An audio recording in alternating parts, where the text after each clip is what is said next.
Hello everyone, welcome to chemistry by Chaitanya sir. हम लोग chemical kinetics के थर्ड लेक्चर पे हैं। पिछले दो लेक्चर्स में हम लोगों ने डिस्कस किए थे इंस्टेंटेनियस रेट इस और एवरेज रेट, और हम लोगों ने बात की थी मॉलिक्युलरिटी ऑफ रिएक्शन। उसके टाइप्स देखे थे, कितने कैसे कैसे मॉलिक्युलरिटी के हिसाब से रिएक्शंस कितने टाइप की होती है, और ऑर्डर ऑफ रिएक्शन। और हम लोगों ने जो लास्ट टॉपिक किया था वो ऑर्डर ऑफ रिएक्शन ही किया था।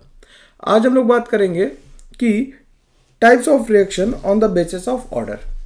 Types of reaction on the basis of order में पहले बात करते हैं जीरो ऑर्डर रिएक्शन की। जीरो ऑर्डर रिएक्शन क्या होती है? A reaction whose rate does not depend upon the concentration of reactant. A reaction whose rate does not depend upon the concentration of reactant is called zero order reaction। तो अगर हम कोई integrated rate law drive करना चाहें इसके लिए, तो इसके लिए कैसे करेंगे भाई कि A से P बन रहा है, तो हमने लिख लिया कि T इक्वल्स टू ज़ीरो पे इसका कॉन्सेंट्रेशन कुछ A नॉट ले लेते हैं, और T इक्वल्स टू T पे इसका कॉन्सेंट्रेशन कुछ A ले लेते हैं।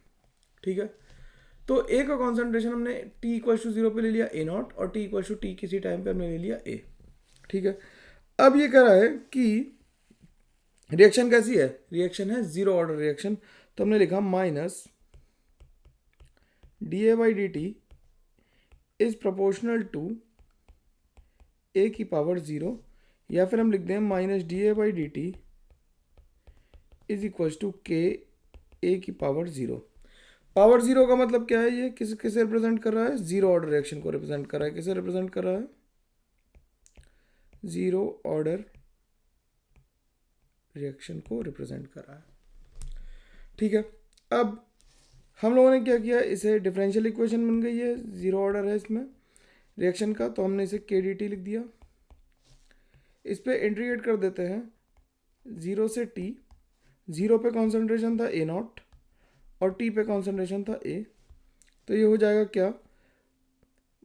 A naught minus A is equals to K T. तो के की वैल्यू निकल आएगी 1/t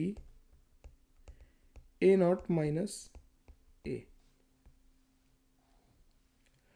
तो ये सिंपल सा एक फॉर्मूला बन गया। अगर इसे ध्यान से देखें तो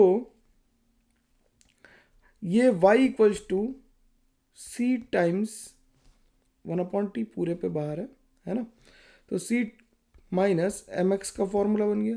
तो ये एक स्ट्रेट लाइन बनी विद नेगेटिव स्लोप। तो अगर हम इसका ग्राफ प्लॉट करेंगे, यहाँ पे ग्राफ प्लॉट कर लेते हैं इसका। ठीक है, तो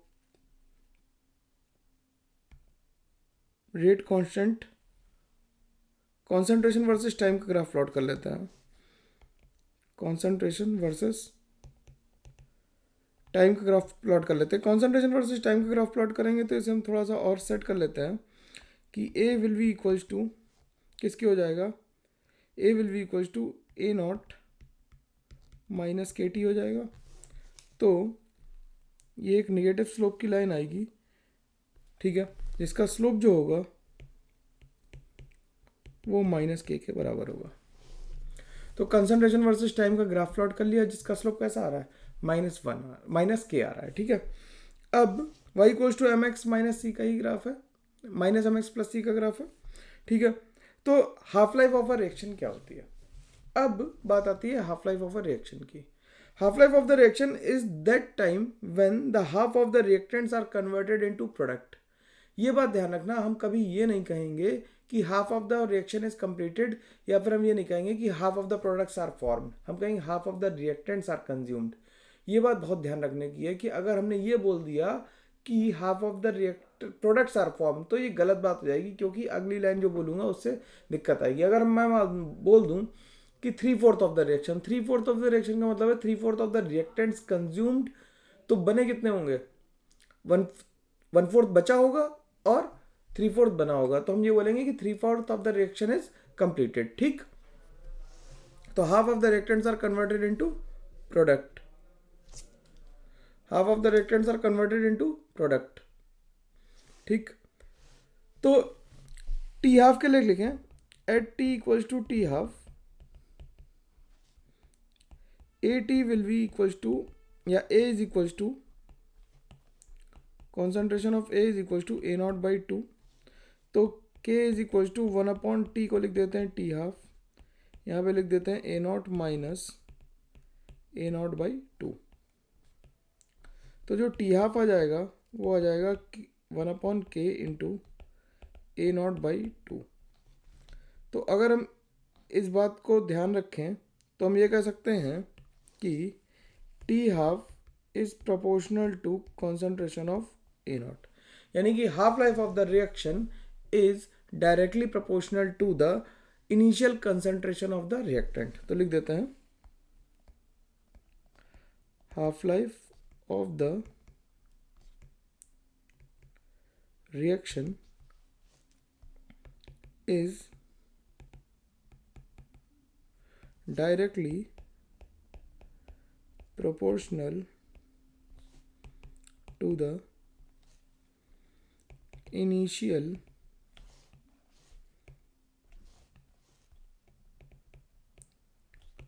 concentration of the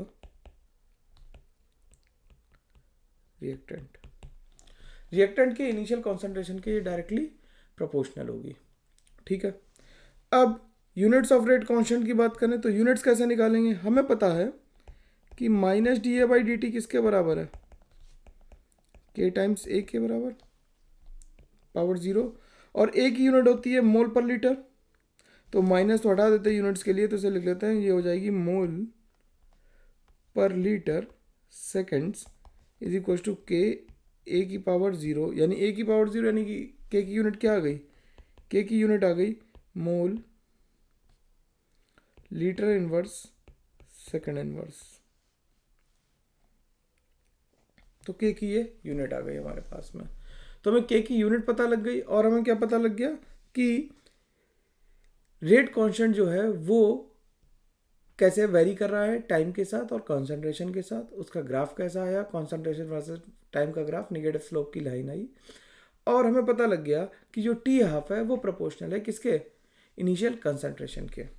ठीक है, एग्जाम्पल अगर इसका देखें, एग्जाम्पल हम देखें तो ये लिखते हैं Cl2 plus H2 gives twice HCl। ठीक है, अब हम लोगों ने लास्ट क्लास में बताया था कि अगर कोई भी एलिमेंट्री रिएक्शन है तो उसके लिए मॉलिक्यूलरिटी और ऑर्डर सेम होता है। तो molecularity can never be zero, ये बात हम लोग कर चुके हैं। Molecularity can never be zero, ये तो बात हम लोगों ने लास्ट क्लास में की थी कि मॉलिक्यूलरिटी जीरो नहीं हो सकती लेकिन ऑर्डर तो जीरो हो सकता है।